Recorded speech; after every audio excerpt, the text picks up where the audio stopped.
안녕하세요. 매일 시를 쓰는 시인 다성 김승호입니다. 오늘 10월 26일 수요일입니다. 하루하루 빨리 가고 있습니다. 가을이라서 그럴까요? 아니면 세월이 빠른 걸까요? 숨가쁘게 돌아가고 있는 일상 속에서 가끔은 때론 무너지고 또 서로 솟아나는 어떤 그런 힘의 역할 속에서 이루어지는 하루들이 아닐까. 누구나 다 그런 부분들이 있기 때문에 버티고 견디는 게 아닐까라는 생각을 해봅니다. 오늘 벌써 이제 48번째네요. 빨리 가고 있습니다. 88번째 오늘 88 올림픽이 생각나는 그런 시상자 토크 시작하겠습니다. 기쁜 일이 있고 살면서 슬픈 일이 있고 또 아쉬운 일이 있고 또 왜 그랬을까? 왜 그럴까? 왜 그래야만 될까라는 의문, 궁금함이 있는 그러한 일상이라는 것이 있습니다. 오늘은 어떤 일들이 있을까? 기대와 그 좋은 일에 대한 어떤 설레임? 그런 부분들도 없지 않아 있을 수 있고요. 근데 또 막상 부딪혀 보면 그닥 좋은 건 아닌 것 같은 그런 일도 있을 수 있고요. 그러니까 일상을 돌아보면 이제 매일 글을 써야 되는 소재거리를 찾게 됩니다. 그 소재거리를 바로바로 그때그때 표현할 수 있을 때도 있지만요. 보편적으로 보면 이제 한 주간 내 안에 있는 일들, 있었던 일들에 대한 어떤 기억들을 사진을 찾아서 제가 이제 되돌아보는 그런 습관을 갖고 있습니다. 하루의 일을 그때그때 낱낱하게 어떻게 표현할 수 있는 부분들은 그닥 그렇게 쉽지 않지만 감성이라는 게, 감동이라는 것이 팍 와닿을 때가 있습니다. 어떤 사진에든 또 그때의 그 기억의 어떤 추억이랄까 마음 짠하게 와닿는 어떤 그런 감성 같은 게 있을 때가 있습니다. 그럴 때 시인은 글을 씁니다. 글을 쓰게 되죠. 아무리 바빠도 글에 몰두할 수밖에 없는 그런 상황이 올 때가 있습니다. 사람과 사람의 어떤 사이에서 일어나는 아주 미묘한 간극들이 있습니다. 그 격차는 어떠한 부분으로도 대신할 수 없는 그런 것이 있죠. 누군가 그것이 꼭 이성이 아니더라도 동성 간에도 왠지 그립고 보고 싶고 또 이렇게 뭘 하고 있을까라는 궁금함도 있을 수 있겠죠. 요즘 또 이제 가을이라서 그런지 좀 더 그러한 마음들이 더 드는 것 같은 그런 생각이 들 때도 있습니다. 아쉬움이 항상 남는 것이 삶이 아닐까라는 그런 생각을 해봅니다. 그 아쉬움 속에 뭔가 답이 있을 것 같으면서도 마치 그것이 숙제가 되어 계속 몰려들고 쌓이는 그런 경우도 없지 않아 있습니다. 사람은 내가 무엇을 한다라는 것에 대해서 굉장한 나름대로의 자부심을 갖습니다.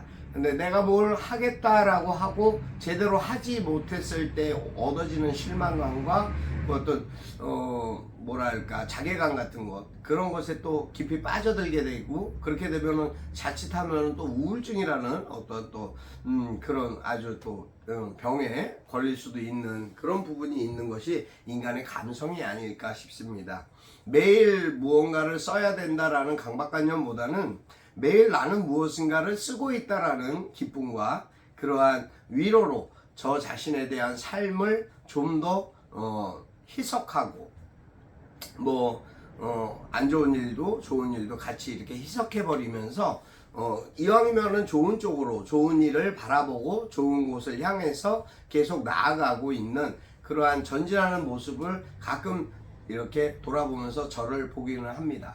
그 모습에서 또 저 나름대로의 자부심이 있겠죠. 근데 시인이라면 누구나 그래야 되지 않을까라는 하나의 의문점도 들고 또 그랬으면 좋겠다라는 그런 바람도 가져보고는 합니다. 사람이 그 위치에 따라서 그 사람의 삶이, 생활이, 생각이, 말하는 것이, 행동이 달라집니다. 그걸 확실히 느꼈습니다. 그러니까 어떠한 부분의 위치에 있느냐에 따라서 그 사람의 입장과 말하는 것이 좀 달라지고 표정도 달라지고 아무래도 말에 대한 것도 좀 더 위트라기보다는 여유로워서 그런지 몰라도 어떤 부분에서 대화하면서 느껴지는 그런 부분들이 있습니다. 오랜만에 이제 뭐 여러 가지 상황 속에서 진짜 자주 보고 또 자주 볼 수 있음에도 불구하고 참 오랜만에 이제 같이 이제 사진을 좀 한 장 찍었는데요. 찍으면서 이제 뭐 이제 잠깐 짧은 이야기입니다. 네, 짧은 이야기지만 자신에 대한 머리 스타일 괜찮냐는 그런 어떤 질문, 뭐 괜찮다라고 답변을 하면서도 하고 나서 가만히 생각하니까 많이 멋있어졌다라는 그 말을 한마디 더 할 걸 하는 아쉬움이 있습니다. 글이 그렇습니다.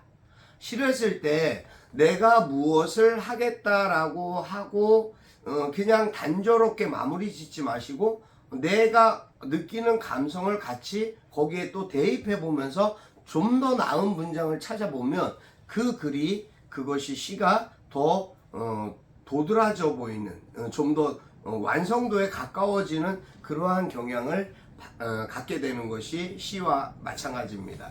일상의 생활 속에서의 어떤 패턴을 내가 시에 대입하고 시로 인해서 그 일상에 대한 느낌을 전달할 수 있다는 것, 그것만으로도 나에게 스스로에게 대한 어떤 글에 대한 자세와 배움의 자세, 어떤 그런 것이 되지 않을까요? 자꾸 표현하고 쓰다 보면 다시 반복하고, 그러니까 우리 어렸을 때 이제 뭐 공부를 할 때 보면은 예습 복습을 철저히 해야 된다라고 했습니다. 이제 특히 수학이나 이제 뭐 산수 같은데 그런 경우가 많았죠. 영어도 그랬습니다만 국어도 마찬가지입니다. 예습 복습을 철저히 한다라는 자체는 자꾸 되풀이해서 반복하는 선행을, 공부에 대한 선행을 계속 반복하면서 주기적으로 한다라는 것이죠. 하는 것이 하나의 루틴이 되어서 하루의 습관이 된다라면 누구나 얼마든지 좋은 글의 작품에 본인의 글을, 이름을 올릴 수 있는 그런 기회가 오지 않을까라는 그런 생각을 합니다. 하루 이렇게 일상 생각하면서 가만히 또 생각해 보면 내가 무슨 일이 있었는데 참 놓쳤지 라고 하는 아쉬움이 있습니다. 그런 아쉬움과 같은 것이 아닐까요? 글도 그렇습니다. 뭔가 놓쳤다라고 생각되는 그 부분에 대한 그러면 퇴고 작업을 빨리 돌아가서 해야 되는 겁니다. 뭐 어딜 찾아가고 하는 것이 아니라 내 마음의 생각, 여백을 채울 수 있는 그러한 문장과 단어를 계속 개발해내는 것 자체가 시인의 역할이 아닐까 싶습니다. 좋은 시를 쓰기 위해서 좀 더 좋은 곳을, 환경을, 여유를, 그 분위기를, 감성을 갖출 수 있는 것, 그것도 역시 누구의 몫이 아닌 나의 몫인 거죠. 내가 스스로 찾아봐야 되고 또 그것에 우연히 접한 곳이라도 내가 자세히 보아야 되는 것입니다. 그러한 생각들 속에서 이제 이렇게 하다 보면은 글이 자꾸 이제 어떨 때는 주기적으로 반복되는 그런 성향들도 있을 수 있습니다. 왜냐하면 인간의 그 생각의 그 한계가 있을 수 있으니까요. 하지만 그것을 좀 더 자세히 보면 내가 이런 부분은 내가 이렇게 표현했었지, 내가 이렇게 달리 표현해 보는 방법은 어떨까, 그리고 그것을 문장으로 습작으로 바로 써보는 겁니다. 자꾸 써봐서 손해날 게 하나도 없기 때문이죠. 그럼 여러분은 하루 종일 뭐 하십니까?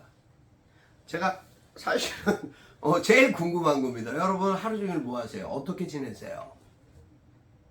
항상 여러분들의 생활 속에 본인만의 아주 차분한, 아주 차분해지고 진정성 있는, 뭔가 좀 맑은 그런 시간이 있습니다. 그 타이밍을 절대 그냥 헛되이 보내지 마세요. 이왕이면 그 시간에 하다못해 먹다가 안 해도 그런 느낌이 딱 오는 순간이 있을 때 그거 반드시 메모해 두시는 그런 습관을 가지시는 것이 여러분들 시와 글쓰기에 굉장히 큰 도움이 됩니다. 글이라는 게 그렇습니다. 꼭 시를 써야 되는 건 아닙니다. 시도 있고 수필도 있고 산문도 있고 동화도 있고 시조도 있고 뭐 여러 가지 있습니다.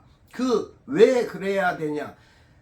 소설을 쓰든 단편을, 장편을, 중편을 그런 게 중요한 게 아니라 어떠한 글에 대한 역량을 내가 표현할 수 있는 부분에 대한 역량을 키우는 겁니다. 내 안에서.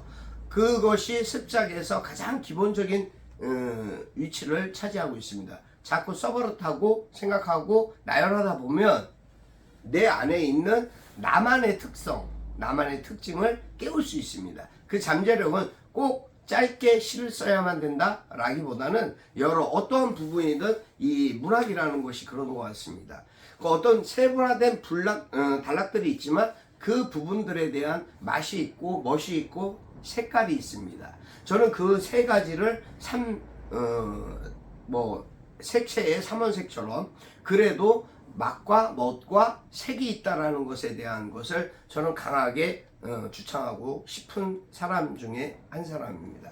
네, 그 세 가지를 조화롭게 잘 내 것으로 끄집어냈을 때 아름다운 글도 행복한 글도 기쁨의 글도 나의 소망적인 글도 결국은 그곳에서 만들어진다라는 완성된다라는 생각을 갖고 있기 때문입니다.